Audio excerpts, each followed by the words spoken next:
Blog Talk Radio. Boa noite, meus amigos. Estamos aqui de volta. O programa hoje começa até com uma boa notícia. Aqui nos Estados Unidos, o diário do Ronald Reagan, que foi editado recentemente, passou em todas as listas de best-sellers, ultrapassou o livro do Al Gore, sobre esse negócio do aquecimento global. Quer dizer que até depois de morto, o Reagan ainda é o maior sucesso da política americana. Mas nem tudo são boas notícias, evidentemente.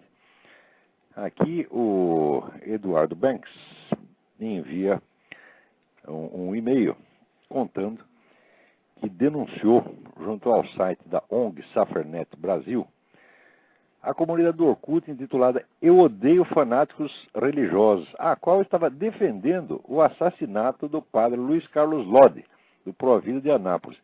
Você veja, esses camaradas, eles põem assim, eu odeio fanáticos religiosos, né, e saem pregando a morte do cara. Quer dizer, como é que o fanático é o outro e não eles? Eles são não apenas fanáticos, mas são psicopatas, são perigosos. Né? Eu esqueci o nome da dona dessa comunidade. É uma mocinha toda metidinha, né? Mas procura a comunidade. Eu odeio fanáticos religiosos no Orkut. Né? E vocês vão ver, tá lá mesmo, um monte de gente dizendo que tem que matar o padre. Como se fosse a coisa mais normal do mundo. Aliás, para eles é normal mesmo. O pessoal sempre foi assim. Né? Então, a denúncia foi mandada para o site www.denunciar.org.br. E vocês podem acompanhar o caso, porque o Eduardo manda aqui o número, se vocês quiserem anotar. Anotem aí, 661-267-622-3737. Repetindo, 661-267-622-3737. Não, provavelmente não vai dar nada, mas valeu a pena. Parabéns, Eduardo, pela sua iniciativa. Agora você me manda aqui uma coisa maravilhosa. Eu acho que quem mandou foi o Yuri. Aqui, ó. Uma questão que caiu no concurso público para técnico em regulação de aviação civil da Agência Nacional de Aviação Civil do Brasil. Questão número 59. A garota de programa Bruna Surfistinha tornou-se um dos maiores sucessos do mercado literário brasileiro em 2005 com o livro A pessoa é para o que nasce. B. O doce veneno do escorpião. C. O céu de Sueli. D. No quarto de um motel. E. Madame Satã. A resposta certa é B. Né? Diz aqui o B de boquete. O doce veneno do escorpião. Você vê que isso aqui é alta cultura. Né? Como é que um sujeito pode ser técnico em aviação civil sem ter lido o livro da Bruna Surfistinha? Realmente não é possível. Né? Eu confesso para vocês que a minha total ignorância, eu não tenho a menor ideia de qual era o livro. Né? Eu achei que fosse até No Quarto de um Motel, mas depois eu achei que era óbvio demais, esse título para ser a Bruna Surfistinha, mas aí me informa, foi O Doce Veneno do Escorpião. Ora, pô. Né? Agora, aqui, as coisas no mundo estão ficando pretas. Você vê que o desenhista de histórias em quadrinhos, clássico, Will Eisner, ele fez uma história em quadrinho chamada O Complô, a história secreta dos protocolos dos sábios do Sião. Né? E que é a história verdadeira dos protocolos dos sábios do Sião, como é que aquilo foi tramado ali pelo governo czarista no século XIX, para justificar lá uma perseguição generalizada aos judeus. Ele conta a história, simplesmente conta, os quadrinhos simplesmente contam essa história. Muito bem. O livreto foi considerado propaganda por oficiais do Parlamento Europeu, que se recusou a distribuir entre seus ministros e funcionários as cópias que o autor tinha mandado. Então quer dizer o seguinte, você não pode mais falar mal dos protocolos do sábio do Sião. Né? Se você resolveu contar a história, então é você que por sua vez vira um conspirador. Agora, aí em São Paulo também, está circulando aí no YouTube um vídeo, né? um sujeito, um professor lá, entra na Assembleia do Sintusp e diz, olha que eu sou judeu, queria saber por que vocês querem acabar com o Estado de Israel. Isso é uma gritaria medonha, ninguém deixa o sujeito falar. Né? Quer dizer, ela só tem adeptos do Hamas e do Hezbollah. Né? E que acham que estão fazendo a coisa mais linda do mundo. Né? Agora você veja que coisa. O ser humano não é... Raríssimos seres humanos são capazes de saber tratar com justiça os seus semelhantes. Mas na modernidade apareceram milhões de pessoas que acham que são capazes de espalhar o reino da justiça sobre o planeta inteiro, implantar o reino da justiça. Quer dizer, é uma obsessão de ser Jesus Cristo. Quer dizer, cada um deles, né, já é o Jesus Cristo que está retornando com um chicote na mão, né, para vingar as injustiças e implantar o reino da justiça no planeta. Quer dizer, a simples ideia já é suficiente demente, né, para que essas pessoas fossem... O sujeito falou, eu vou implantar o reino da justiça, nós temos que implantar o reino da justiça na Terra, né, tinha que internar o neguinho imediatamente, pô, as pessoas são um flagelo. Né? Agora, elas vêm se multiplicando em número cada vez maior, cada geração aparece mais justiceiros. Quando você vê o saldo total da obra dos justiceiros, são centenas de milhões de cadáveres. Né? São povos inteiros escravizados, povos inteiros mandados para campo de concentração, povos inteiros expulsos das suas terras, povos inteiros exterminados. Né? Ao mesmo tempo, assim, o crime se tornando um dos poderes regentes do mundo. Né? Quer dizer, o saldo de 3 ou 4 séculos de atividade desses justiceiros é uma sucessão de flagelos como jamais existiu em toda a história humana. Se você pegar, eu já fiz essa conta uma vez, se você pegar só a história do comunismo, quer dizer, o comunismo não é a totalidade do movimento revolucionário, é só uma etapa dele. Se você pegar a história do comunismo, o comunismo matou mais gente do que todas as guerras, terremotos e epidemias durante toda a história humana. Quer dizer, o comunismo só em 2 países, Rússia e China, matou mais gente do que tudo que aconteceu de mal para a humanidade durante toda a história humana. E eu estou falando isso, não é um chute, não é uma comparação, eu fiz a conta. Quer dizer, eu peguei os dados do site do R.J. Rummel, que é um professor da Universidade do Havaí que estuda essas coisas, estuda esse fenômeno morticínio coletivo, e você vê que nada na história humana foi pior do que isso. Estou falando só do comunismo. Agora, se você pegar todo o movimento revolucionário que vem desde aquelas seitas gnósticas, né, do século XV, XVI, por aí, passando pela Revolução Francesa, a Revolução Mexicana, né, até chegar nos dias de hoje, então é muito mais. E eu pergunto assim, o que as pessoas estão esperando para descobrir que o único mal do mundo é de fato esse? Você não precisa corrigir todos os males, você não precisa implantar a justiça. É só, tá certo, você amarrar a mão dos revolucionários, dos salvadores da humanidade. Quer dizer, qualquer nego que vem com um plano mundial de qualquer coisa, vou transformar o mundo, tem que apanhar na mesma hora. Mas vocês já estão assim, ensinando as crianças que tem que transformar o mundo. Né?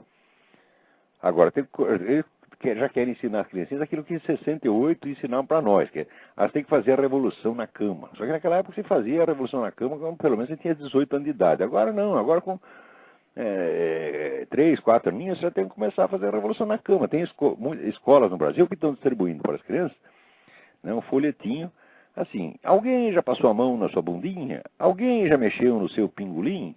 Você gostou? E se o nego você não gostou, ele já vai ter que passar por reeducação de sensitividade. Você está entendendo? Então, as pessoas vão reclamar que eu estou mandando as pessoas tomar no cu. Eu digo, mas meu filho, olha o que estão fazendo com as suas crianças nas escolas. Não é que estão mandando as tomar no cu, estão ensinando a dar o cu. E se pode isso, por que eu não posso mandar as pessoas tomar no cu? Quer dizer, que coisa, as pessoas que aceitam isso passivamente, tá certo? Que se submete a isto, tá certo? A esse tipo de prepotência, quer dizer, já é manipulação de criança, quer dizer, usando criança como instrumento da revolução sexual com a qual eles pretendem, dizer, implantar uma nova ordem no mundo. O sujeito assiste isso, mas quando ouve um palavrão, ele cora, tá certo? Eles são todos, né, virgens pudicas, não pode ouvir falar palavrão. Tem outros ainda que são ainda mais metidos, que chegam pra mim e dizem, olha, mas se você usa uma linguagem assim, muito chula, eles adoram a palavra chula, eu não sei, puta, porque chula, a palavra chula é feia, né? Lembra de imediatamente chulé.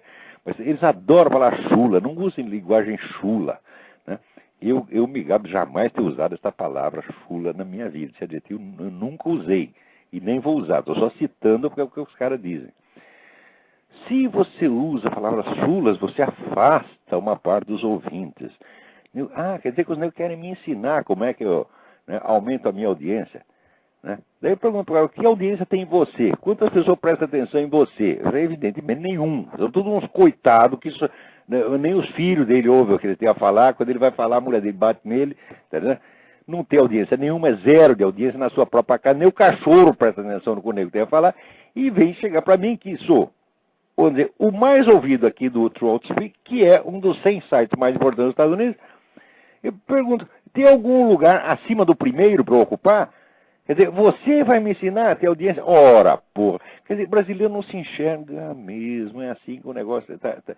As pessoas dão palpite em coisas que ultrapassam a capacidade delas, assim, mas ultrapassam infinitamente, infinitamente. Né? Aqui tem um palhaço que mandou uma mensagem para o site lá do Luiz Nassif, falando estilo pop neocon. Está se referindo a mim, evidentemente, né? E dizendo que há um novo estilo literário no Brasil, que é o pop neocon. Né? Mas esse estilo não é o mesmo revelado nas letras tônicas de Lacerda, a ponto de levar o Getúlio ao suicídio, dizem as más línguas. Nem tem a graça e a ironia fina do Nelson Rodrigues. Não é humorístico o humor negro como o de Paulo Francis, nem traz idealismo rascante de um Glauber Rocha.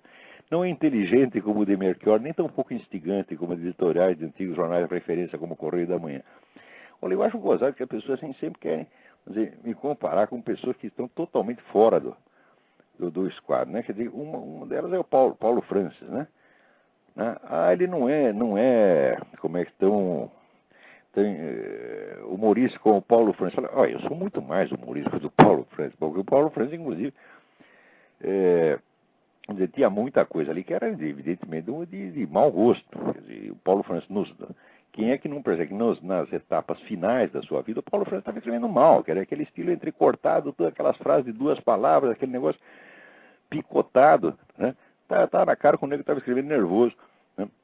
O Paulo Francis nunca foi, eu gostava muito do Paulo Francis como meu amigo, mas nunca foi modelo para mim, muito menos modelo literário. Quer dizer, ter horror de escrever como o Paulo Francis, horror. Quer dizer, eu faço o contrário. Qualquer um que lê, vê lá que eu faço aquelas frases de 10, 15 linhas, né, com ponto e vírgula, cheio de conjunções, etc, etc. Eu gosto de explorar as possibilidades da língua portuguesa. Né? Quanto a Melchior, digo, faça-me um favor, não é inteligente como o Melchior. Escuta, para pensar, o Melchior era um sujeito erudito, tá certo? Mas filosoficamente era nada. O livro dele, Natureza do Processo, que é o livro mais filosófico da obra dele, é pueril, é primário, é uma coisa que assim, com 10 linhas você desmantela aquele argumento. Quer dizer, como é que o Melchior vai ser modelo para mim? Só faça-me um favor. Quer dizer, os caras criaram essa... Quando são pessoas que, na verdade, as pessoas que dizem isso, nunca leram o Zé Guilherme Melchior. Eu li o Zé Guilherme inteiro, tudo que existia com o nome do Zé Guilherme na capa, eu li tudo. Eu li, pensei, examinei, discuti, discuti muito com o Bruno Tolentino, que era amigo dele. Eu não conhecia o Zé Guilherme pessoalmente. Mas, olha, eu sei as limitações do Zé Guilherme. Entendeu? O Zé Guilherme era bom assim, na história cultural, na crítica literária, tudo que fosse uma questão, vamos dizer, de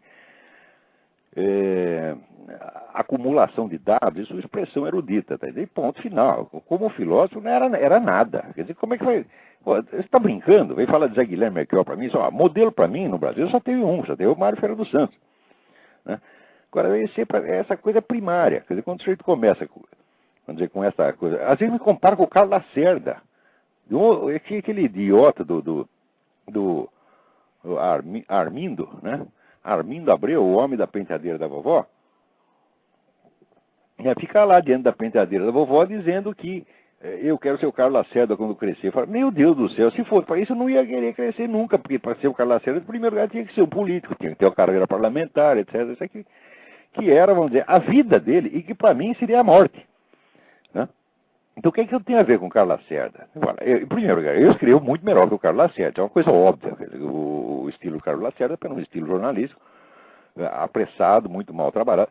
Ele tinha um talento literário, mas um talento falhado, que nunca se expressou numa obra mais de peso. Né? Então, falando, não tem o menor sentido, né? Mas são aquelas figuras, assim, aqueles lugares comuns, né? Agora, sempre tem esta... Daí o cara diz assim, e outra coisa, chamada de estilo neocon. O sujeito evidentemente não sabe o que é neocon. Quer dizer, neocon é uma divisão interna da direita americana, muito específica, né? Muito localizada, tá certo? E que eu acho que não chega a 12 ou 15% da direita americana, tá certo?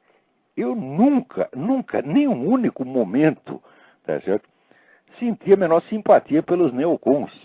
Certo? Sempre disse que isso ia acabar mal. E você vê que pela influência que tiveram no governo Bush, está acabando mal mesmo, né? Porque são todos discípulos do Léo Strauss. Eu tenho uma certa apreciação, vamos dizer, modesta, apreciação fria e crítica pelo Léo Strauss, né? Escreveu algumas coisas boas, mas tem outra que eu acho que é de um exagero total.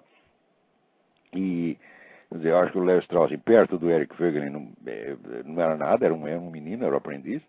Né?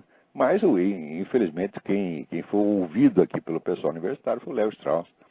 Mas então, esse negócio de neocon, a expressão neocon dentro da política brasileira não faz o menor sentido. Não existe um único neocon no Brasil. E o pessoal não sabe. Eles leram a palavra, acham bonita e sai que nem papagaio, que nem macaco. Já disse que o cérebro brasileiro, né, ele é uma mistura de macaco e papagaio, porque tem, vamos dizer, a imitação verbal do macaco e a gesticulação histriônica do macaco. Então, é o mapaco, o papamaco, como seja. Né? Então, isso aqui é o exemplo. Né? Agora, pior é o seguinte, pior que tem um outro rapaz aí, outro sabereta, que é de um blog aí chamado Palatando, que pegou lá, fez um resuminho biográfico, fez uma teoria sobre a minha biografia, explicando assim, freudianamente, desde a infância, né, como é que eu cresci, eu era um garoto doente, e depois lutei muito pela vida, papai, depois caí nas boas graças do grupo do Miguel Reale, tá certo? E subi na vida levado pela proteção do grupo do Miguel Reale. Então, aqui, pô, o nome do rapaz é Adriano não sei das quantas. E, mas, pô, tão jovem, já vigarista, que merda! Onde é que tirou isso da cabeça, porra? Grupo do Miguel Reale? Quer dizer que eu entrei no jornal, subi graças à proteção do grupo do Miguel Reale. Mas que loucura é esta? Eu não tenho absolutamente nada a ver com esse grupo. Aliás, do grupo inteiro, só conheci um, que é o próprio Miguel Reale, conheci anos depois de já estar no jornalismo. E nunca gostei desse grupo, não tive a menor apreciação, porque acho que eles sempre boicotaram o Mário Ferreira, que era muito mais capaz do que todos eles somados, incluindo o próprio Miguel Reale. Tá certo? Também não poderia me aproximar desse grupo filosoficamente por ser uma escola culturalista, kantiana, pela qual eu sempre senti o total desprezo. Tá certo? E olha, eu tinha a simpatia, vamos dizer, pelo Dr. Miguel, pessoalmente, pelo que ele tinha feito no passado, pela totalidade da obra, e também, vamos dizer, pela idade, pela sua importância cívica, por assim dizer, no Brasil. Então, nunca puxei discussão com ele a esse ponto, nem puxaria, porque não parece, mas eu sou um sujeito educado. Eu sei o que é a verdadeira educação, o que é ter verdadeiro respeito pelas pessoas, não é essa aparência boboca de se fazer de bonzinho com o Brasil. Agora, esse moleque, então, se mete a interpretar uma coisa que está infinitamente acima da capacidade dele. O que eu acho gozado é o seguinte: fazer especulações biográficas sobre um autor cujo endereço de e-mail está na página dele, que tem até um telefone, que é o telefone aqui desse programa, ele pode ter perfeitamente telefonar e perguntar: o senhor conheceu por acaso alguém do grupo do Reale? A resposta seria evidentemente não. Agora, no Brasil é o seguinte: você quer se fazer de importante, então você explica o pensamento dos outros, sempre pela influência de grupos ou pela adesão a grupos. Porque no Brasil ninguém pensa, você só adere a grupos, tá certo? Então o nego, sendo assim, ele projeta isso nos outros e quer explicar a minha biografia, que é a biografia intelectual mais solitária que o Brasil já teve, muito mais que qualquer um que você pode imaginar, tá certo?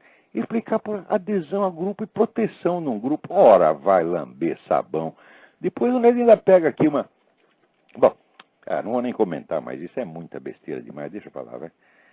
Mas está se formando uma geração de idiotas no Brasil hoje que é muito pior do que a anterior. Muito pior. O que está acontecendo no Brasil, culturalmente falando, é uma coisa de uma gravidade extrema.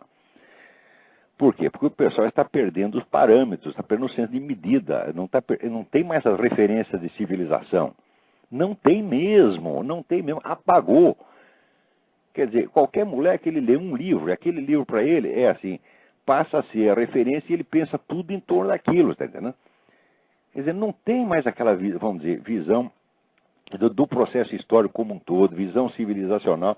Não tem mais isso. Olha, isto foi a primeira coisa que eu tentei adquirir na minha vida, porra. Quer dizer, eu digo, se eu não tiver, vamos dizer, uma visão das épocas históricas, tá certo? Por exemplo, dos estilos históricos em literatura, estilos de pensamento, com a sua cronologia muito exata, eu vou imaginar o mundo errado. E essas pessoas imaginam errado. Tá certo? Elas não sabem datar as coisas e, portanto, não sabem quais são os termos de comparação. No Brasil, ninguém mais sabe. Tá certo? E quando o país fica assim, significa que está todo mundo fora da realidade. Vocês não imaginam como o Brasil inteiro é ridículo, perto do que... Quando você compara com o que acontece aqui, você vê, aqui nos Estados Unidos, por exemplo, vamos dizer, um pai de família, aqui no interior dos Estados Unidos, ele é uma espécie de capitão de navio, tá certo? Empresário, fazendeiro ou coisa assim, né? Ele tem que cortar sua própria grama, ele tem que rachar sua própria lenha, ele tem que fazer as contas e acompanhar o negócio o preço da hipoteca da casa, tá, ele tem que fazer conserto na própria casa, porque a casa não anda. Em suma, tem que cuidar de uma multidão de coisas e tem que botar todo mundo para trabalhar, porque aqui não tem essa moleza de empregada doméstica não, tá, né? Então, o nível de capacidade que se requer para um sujeito ser simplesmente um pai de família, aqui, por exemplo, na Virgínia, é uma coisa que o brasileiro, se você pegar, vamos dizer, um engenheiro formado no Brasil não é capaz disso. Não tem capacidade. O brasileiro depende dos outros para tudo. Para tudo ele pede socorro e tem para quem pedir socorro. Tá certo? Então, no mínimo, arruma lá 2 empregadas domésticas e ainda manda na empregada doméstica e ainda quer comer a empregada doméstica, né? Porque acha que é o gostosão e que a empregada deve alguma coisa para ele, né? Quer dizer, o nível de competência que o cidadão médio americano tem que ter é uma coisa que para o brasileiro é impensável. Então, alguma coisa realmente muito, muito grave está acontecendo no Brasil, porque há algum tempo atrás o pessoal pelo menos tinha a visão do que era a incapacidade brasileira. Hoje eles não sabem mais que são incapazes. Quer dizer, eles perderam a medida da sua própria desgraça e estão se achando muito bonito e estão dando palpite sobre tudo. Né? É claro que isso vai acabar de afundar o Brasil, vai acabar de matar o pouco que sobrou. Né? Eu tenho alguém aí na linha, peraí. Alô? Alô? Olá, tudo bom? Tudo bem? Quem está falando? É o Alfredo aqui de Canérica. Oi? Então, tudo bem. Eu estou ouvindo aí o seu programa, aí estou vendo a respeito, você está falando a respeito do brasileiro, a questão do brasileiro de não conseguir entrar nessa cronologia do tempo, de interpretar as coisas segundo a cronologia, entendeu? Eu dou aula de teologia aqui, eu estou enfrentando o mesmo problema. Porque o que acontece? Quando eu falo com os alunos para estudar os escritos sagrados e tudo mais, eles não entendem as épocas, nem o estilo literário. É difícil colocar isso na cabeça deles. Então eles pegam o texto... Bom, mas aí você está falando de moleque de escola. E eu estou falando de formadores de opinião. Você está entendendo? Quer dizer, o mesmo problema que você vê com a molecada aqui nos Estados Unidos, molecada de 14, 15 anos, eu estou vendo com um homem de 50 que escreve no jornal, catedráticos, pô. Os caras não têm a menor ideia de onde estão. Eles são aqui, inclusive eu procuro falar com eles, né? Eu digo, olha, vocês estão nos Estados Unidos, isso aqui é um país, é o que tem dito, aqui é um país onde as pessoas lutam, as pessoas procuram conhecer as coisas, as pessoas são batalhadoras e tudo mais, né? Então eu falo para eles, pessoal, aprende a ler inglês pelo menos. Nem isso eles querem. Não querem, não. O que aconteceu na educação secundária aqui é uma coisa monstruosa, né? Aliás, falando nisso, eu tenho alguém aqui que me deu o endereço de onde você se pode baixar o livro que eu andei citando aqui, o livro da Charlotte Iserbyt, The Deliberate Dumbing Down of America, que são É a história de 50 anos de conspiração para destruir a educação americana para criar essa mesma situação que você está descrevendo. Né? E daqui a pouco eu acho aqui esse negócio. Tem aqui endereço onde você pode descarregar o livro na internet. Não deixe de ler isto, se puder. Okay. Eu vou dar o endereço daqui a pouquinho, porque aqui na confusão dos papéis aqui... Né? Tá aqui. É simples. www.deliberatedumbingdown.com. É facílimo, né?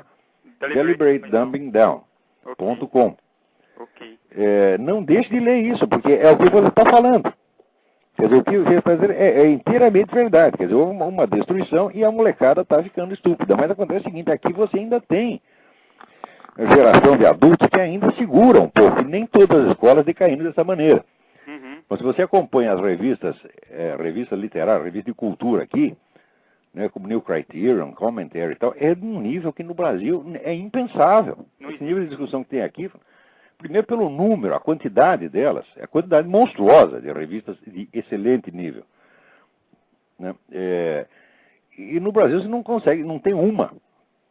No Brasil, quando você pega uma publicação pretensamente cultural, como o Caderno Mais da Folha de São Paulo, o Caderno de Letras do Jornal do Brasil, é subprimário comparado com o que tem nos Estados Unidos. E as pessoas não sabem o que é. Então, não tem mais... Veja, a primeira coisa na vida é você adquirir a medida de onde você está e qual é seu tamanho real. Verdade. Entendeu? Agora, eu vejo, por exemplo, que apesar da decadência do ensino americano, eu vejo, por exemplo, o que um moleque aqui na Virgínia lê na high school é mais do que um professor universitário brasileiro lerá durante toda a sua vida. Porque os caras não aguentam ler um livro. Uma vez um curso de pós-graduação na PUC do Paraná.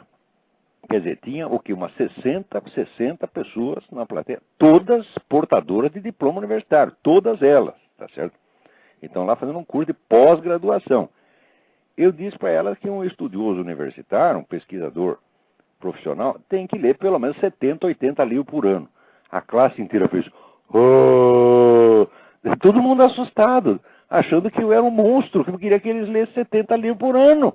Tá fazendo mal para eles, né? Não pode ser, isso é uma brutalidade, você é um fascista, você é autoritário, que coisa horrorosa. E o fato é o seguinte, que eles estavam sendo perfeitamente sinceros, porque você dá um livro para o cara ler, você ouve o ruído do cérebro. O cérebro faz plec, plec, plec, plec, não pega, você tá entendendo? Você ouve o ruído do cérebro. E depois você pergunta para o cara, o que você leu aí? O que é? Porque a pessoa não sabe, não entende o que lê. Esse problema no Brasil está chegando a uma gravidade que as pessoas não imaginam. Elas acham que é brincadeira de criança, que é assim, que você pode, assim, impunemente colocar o Gilberto Gil no Ministério da Cultura, que você pode impunemente transformar as escolas em centro de formação de militantes para o MST e que isso não tem consequências. Ora, o que você está seguindo, você está formando uma geração de orangotango. Não, orangotango. O orangotango é um bicho inteligente, o orangotango precisa fazer na prática. Tem algum senso prático, ele tem. Agora, esses caras não. O orangotango pelo menos sabe subir numa árvore, esses caras não. Se você botar eles amarrados em cima da árvore, eles caem. Entendeu? É um perigo, é. Inclusive, até em um dos programas eu ouvi falando a respeito do programa do Jô Soares, que ele estava entrevistando o Marcelo Crivella. E ele apertando o Marcelo Crivella. Eu entrei no YouTube. E eu achei no YouTube a entrevista. Você vê que o Marcelo Crivella não sabe o que falar. Não sabe. Eu aquela intimidade diante da autoridade intelectual de Jô Soares. Puta merda, como é possível? O Jô Soares, eu olhei e falei, esse cara é um burro. Porque primeiro ele citou. Ele falou assim, ó. Ele citou onde diz, né? Ah, mas porque o homossexualismo é bom, porque Deus, quando criou, disse que aquilo lá é bom. Eu falei, não conhece nem o texto sagrado. Como é que Olha, deve ser muito bom, porque se alguém no mundo tem a coragem de comer o Jô Soares, é porque deve ser muito bom de alguma maneira. Porque você... Ainda eu falei assim... Você consegue conceber uma coisa dessa? Eu não consigo conceber. Ainda no mesmo texto que ele citou, eu disse assim, ele não citou o texto correto, porque o texto diz assim, macho e fêmea os criou, não é viado, macho e fêmea. Pois é. Ele viu que era bom. Não, agora tem uma coisa, a fantasia sexual humana não tem limites, tá certo? E eu jamais vou falar mal de quem pode, por causa da fantasia, porque eu também tenho as minhas fantasias, louco todos nós somos, tá entendendo? Claro. Mas até uma questão estética, você perceber, vamos dizer, a adequação espontânea do corpo, entre o corpo do homem e da mulher, entendeu? Que é uma coisa que, vamos dizer, tem órgãos correspondentes, né? Agora, o homem não tem um órgão correspondente. Quer dizer, ele vai se relacionar com o outro através de um negócio que não é um órgão sexual. Exato. Não é isso? Por isso que é antinatural, né? Assim como você pode usar a boca, por exemplo, está lá chupando, né? O pingolim do outro. Bom, pode-se fazer um montão de coisa. Você pode transar até com um buraco de fechadura, entendeu? A imaginação humana não tem limite, né? E é tudo fantasia mesmo, então vale tudo, né? Agora, é preciso não ter nenhum senso estético para não perceber que, vamos dizer, que a adequação do corpo de macho e fêmea é uma coisa que está na natureza.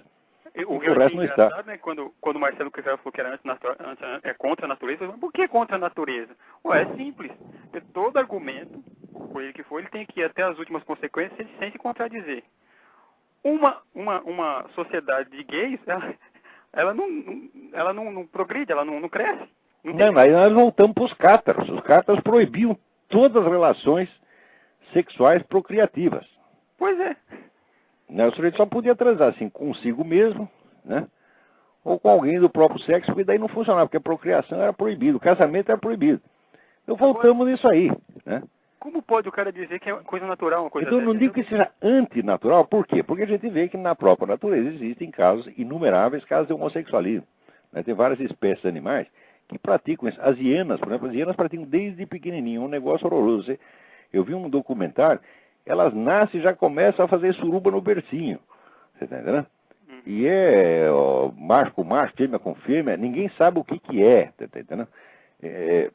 Então isso não é antinatural, mas é profundamente antiestético, porque não combina. Não tem nada a ver. Precisa muito do seu aporte imaginário, precisa um esforço de imaginação. É uma variação da fantasia humana.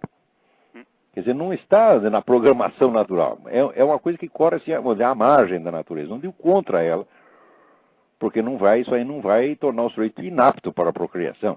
Tá certo? Não vai inutilizá-lo. Tá? Tem uns caras que já nascem inutilizados sem isso. Ninguém precisa comer eles. O sujeito já não serve para nada mesmo. Agora, essa percepção estética das formas é uma coisa que as pessoas já estão perdendo. A educação moderna foi feita para você perder. Ele não sabe mais distinguir o que é bonito do feio, né? Coisa que... Tem uns idiotas que acham até que a percepção de beleza é cultural, é implantada na cabeça das pessoas pela cultura. Não, aqui já tem pesquisas feitas há muito tempo que bebê recém-nascido consegue distinguir o feio do bonito espontaneamente, né? E pelo senso de simetria, de proporção, etc., que é inato no ser humano. Isso não é um dado cultural. Cultural é aquela informação errada que vem confundir a percepção natural. Exatamente. Porque se você pegar um menino pequeno e disser para ele, não, isso aí que você está achando bonito não é bonito, é feio, o feio é que é bonito, você vai confundir a cabeça do moleque. Isso aí é que é cultural. Agora a percepção de beleza é natural. E como tudo que é natural pode ser perdido. O sujeito pode perder uma capacidade natural. Capacidade de certo e errado, por exemplo, né? O senso inato do certo e errado, o senso da beleza, tudo isso precisa ser aprimorado, claro, mas pode ser perdido. Agora, com esse bando de tagarela idiota falando, que criança que não vai ficar confusa, porra. Quer dizer, em vez dos caras reforçarem o dom natural da criança, ela perceber aquilo de maneira cada vez mais clara e mais consciente, não, eles querem embolar o meio de campo. Então, eles é que vêm vem estragar o negócio, vamos dizer, o dom natural. Mas eu sei que o bispo ficou ali todo atrapalhado por ter um respeito indevido por aquele gordo cretino, mentiroso que dói, né? E que fica lá fazendo os homossexuais de coitadinho. Eu sei que quando apareceu a estatística mesmo, que enquanto morreram 800 mil brasileiros, só houve 2.000 e poucos crimes, vamos dizer, de vítimas homossexuais que foram mortas, assim, como é que se diz, numa circunstância onde o homossexualismo tinha alguma importância, vamos dizer, efetiva no crime. Né? Quer dizer, é uma comunidade que não é vítima de perseguição de maneira alguma.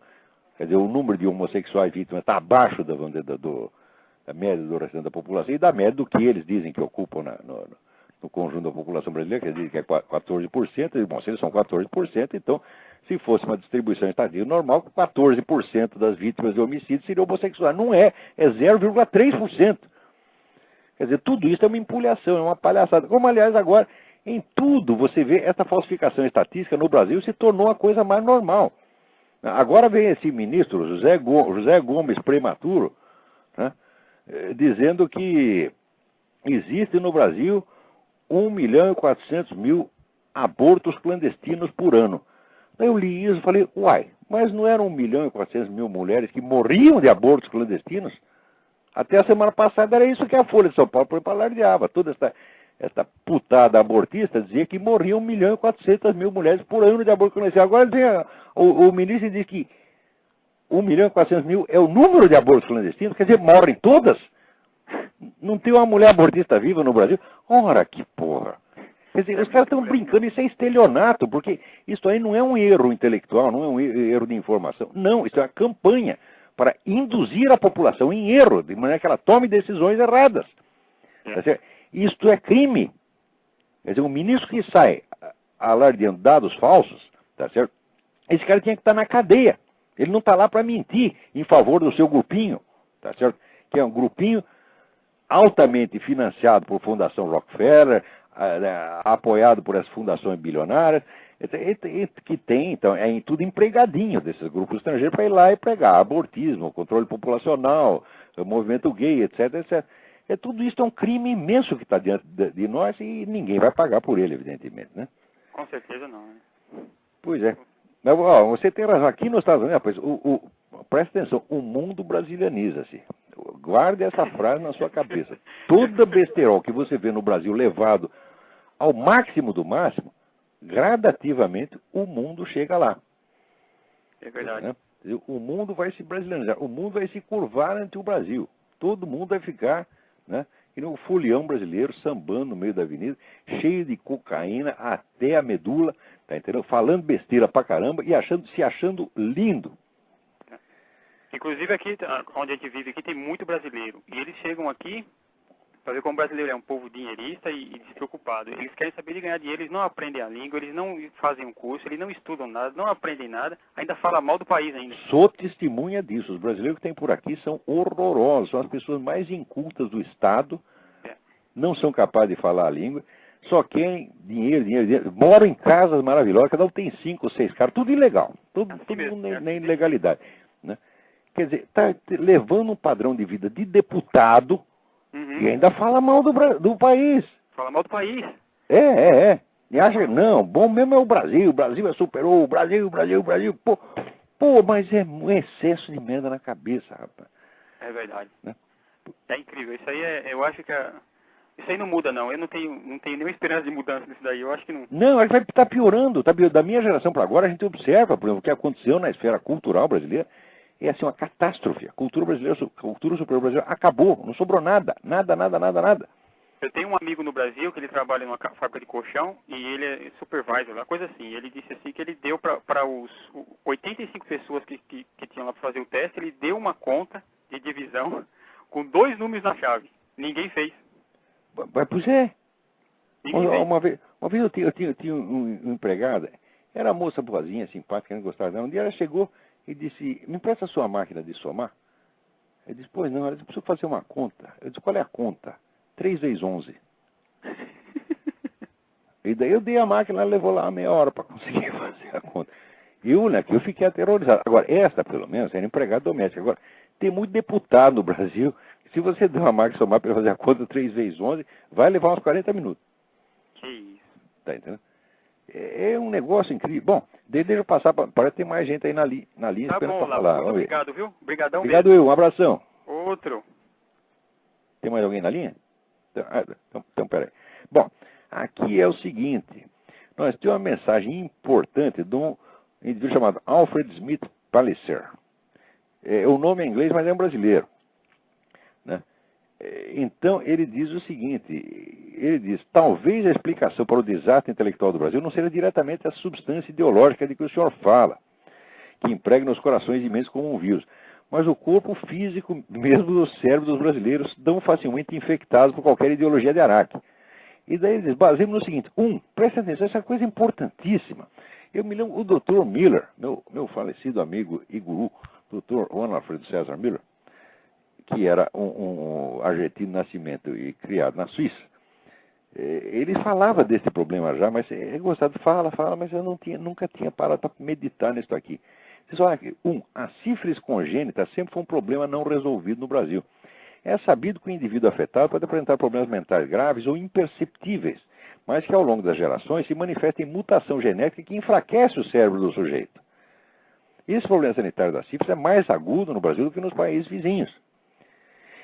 2. Quase a mesma coisa se pode afirmar da malária endêmica, que foi sempre florescendo no Brasil. É sabido que o corpo humano, inclusive o cérebro, se defende do protozoário invasor e parasita a um preço. O custo é alto e pago através de gerações prostradas geneticamente e mentalmente. E terceiro, ele diz que os alimentos nutrientes do solo brasileiro acabam sendo dissolvidos pelo excesso de chuva. Então tudo cresce desproporcionalmente, mas sem substância, incluindo o gado, cuja carne é abundante, mas carente de metais pesados. Mas olha que coisa importante, né? Está aí o seu ministro da Saúde, porque em vez de distribuir camisinha, tá certo? Ou ensinar os outros como é que toma pico, porque vocês se preocupam tanto com a saúde dos drogados, por que não faz um plano para acabar com a sífilis congênita? Sabe por quê? Porque esse plano levaria muitas gerações e não traria nenhum lucro eleitoral para o canalha, você está entendendo? Então os partidos que nos governam, os planos deles têm em vista a duração do poder que eles pretendem ter. O PT até está pensando um pouquinho mais a longo prazo, porque o PT pretende ficar no poder eternamente. Tá certo? Mas eles estão pensando, não é no país, estão pensando no PT. Isso é muito importante. Você jamais entenderá o que se passa na política brasileira se você não entender o seguinte. Todos os programas de governo ali têm duas versões. Você tem uma agenda pública e uma agenda secreta. Uma agenda externa e uma agenda interna. Quer dizer, externamente, o programa de governo é aquele que o Lula apresentou na propaganda eleitoral, que mais ou menos ele parece estar querendo realizar. Mas tem a agenda secreta, que é o seguinte: o objetivo é a conquista do poder total na América Latina pelas entidades ligadas ao Foro de São Paulo. Então, quando você pensa que ele está fazendo uma coisa voltada para uma dessas agendas, às vezes é da outra, e você não vai entender. Quando parece, às vezes, ele está fazendo uma burrada, é a burrada do ponto de vista da agenda pública. Mas se você analisar à luz da agenda secreta, aquilo faz todo o sentido do mundo. Tá certo? Essa crise do controle de voo faz todo o sentido do mundo à luz da agenda do Foro de São Paulo. Né? E assim por dentro, o banditismo crescente, os caras só fazem, vamos dizer, o único empenho do governo, o empenho de segurança pública que o governo faz é o seguinte: é proteger os homossexuais para que não sejam atingidos em plena via pública por uma citação da Bíblia. Né? Isso é grande, tem que proteger os caras, não pode. A citação da Bíblia é mortal. Se você falar um versículo do Gênesis, o homossexual cai morto da memória, catapimba. E o governo, né, zelando pela segurança pública, quer impedir que isso aconteça. Agora, matar 50 mil brasileiros por ano pode, é cada vez maior. E nada se pode fazer contra as Farc. Então, aparentemente, isso é incompetência, mas é incompetência à luz da agenda pública. À luz da agenda secreta, da agenda do Foro de São Paulo, faz todo o sentido do mundo. Né? Então, olha aí, Alfred, muito obrigado pela sua contribuição. Pensem nesse negócio. E quem estudar isso aí, o Gilberto Freire se referia a isso, né? O Dr. Miller também falava. Isso é uma coisa gravíssima, gravíssima. E os estudiosos de homeopatia sabem que a homeopatia tem tratamento para isso. No Brasil existe milhares de farmácias homeopáticas, todo mundo trata homeopatia. Sabe? Existe, que eu saiba, existe remédio, vamos dizer que alivia o negócio os efeitos da sífilis congênita. Pelo menos os homeopatas dizem que faz, que funciona. Espero que funcione mesmo. Né? E, bom, vamos lá, vamos ver o que temos aqui em seguida. Tem uma montanha de mensagens aqui. Né? Olha aqui, o Paulo Celso Biasoli me manda aqui uma mensagem, é muito comprida, Paulo, queria ler tudo isso aqui. Falando que esse plano do governo de gerar uma indústria de suco chamada Nova Amafrutas.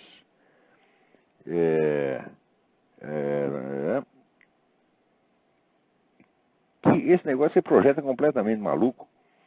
Né? E o Banco da Amazônia, segundo informações passadas, tirou a hora do caro companheiro presidente Lula para desovar verbas a rodo para o projeto, cujo churrasqueiro Lorenzetti, hoje em paradeiro não conhecido, é um dos seus diretores e condutores do caso. criaram até o Pronaf, né? Então, esse projeto está cheio de encrenca lá. Olha, como nós só temos mais 10 minutos aqui, eu não vou ler a sua mensagem inteira. Mas vê se você, por favor, coloque em algum site na internet e me avisa aqui. Coloca no site e me manda o endereço. Isso aqui, esse negócio que você está falando é muito importante, viu? Vamos em frente. Ainda tem mais coisa. Tem aí, olha, tem aqui o Marcelo Quintino, ele me diz um negócio muito sério também, ó, aqui. Em um país como o nosso, somente com um sonoro vai tomar no cu se pode tentar aliviar nossas oprimidas, revoltadas almas, com tanta roubalheira e bandidagem. Quer dizer, ele está aqui a favor, né? E aqui o Jerônimo Ottoni foi quem mandou o endereço do livro da Charlotte Iserbyt. Vamos repetir aqui. deliberatedumbingdown.com. Não deixem de ler esse livro para vocês verem como os Estados Unidos estão se brasilianizando, né? Claro que ainda falta muito para chegar nesse ponto, né?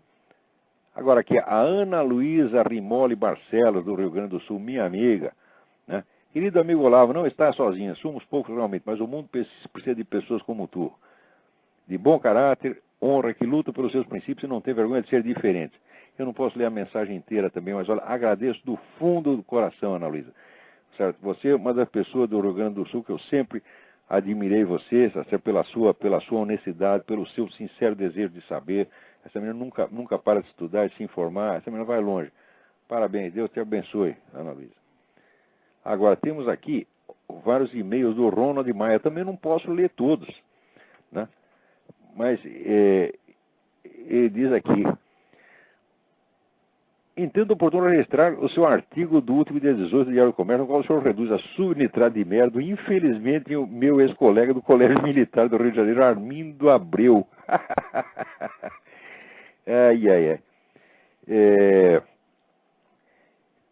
O outro assunto que queria ver foi sobre as conclusões a que chegaram os procuradores da República no que respeita à prescrição dos crimes ocorridos em 1964 e que, segundo esses luminares, seriam imprescritíveis.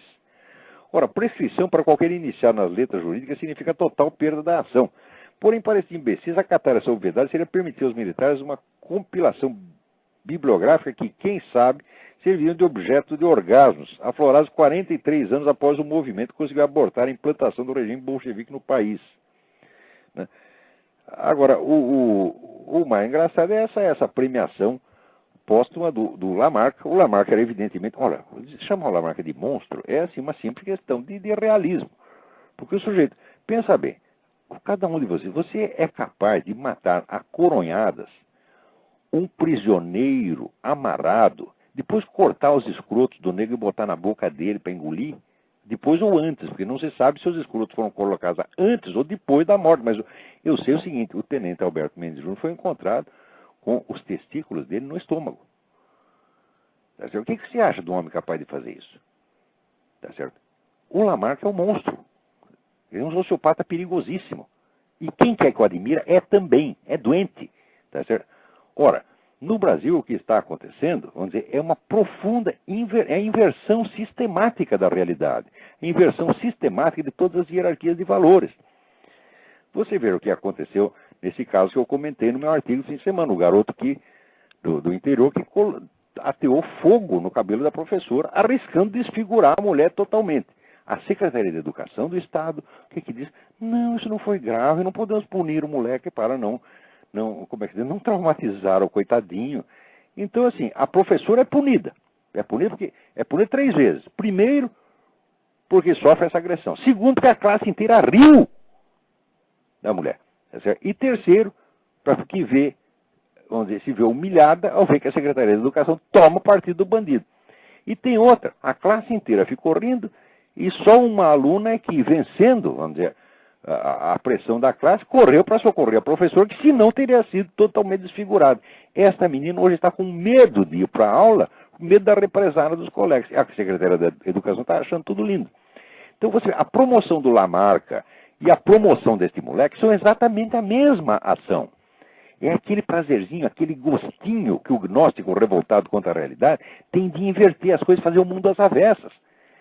E no Brasil, Isso está sendo adotado em todas as áreas. Quer dizer, a única área que está sendo ainda administrada de acordo, vamos dizer, com a lógica tradicional é a economia, porque a economia vem pronta, a fórmula vem pronta do FMI e os caras não têm coragem de violar aquilo, de desobedecer, porque senão acaba a grana. O investidor internacional sai daí. Então, eles são obrigados a manter um mínimo de racionalidade para não perder o investimento internacional. No resto, é tudo inversão sistemática. É a revolução do Dr. Mabuse. É o louco dentro do hospício, tá, promovendo a revolução lá fora através do diretor do hospício. Isso está acontecendo em toda parte do Brasil. É uma coisa sistemática. Todos os julgamentos que esse pessoal faz são sistematicamente invertidos. E eles não se limitam a fazer julgamentos, eles tomam decisões.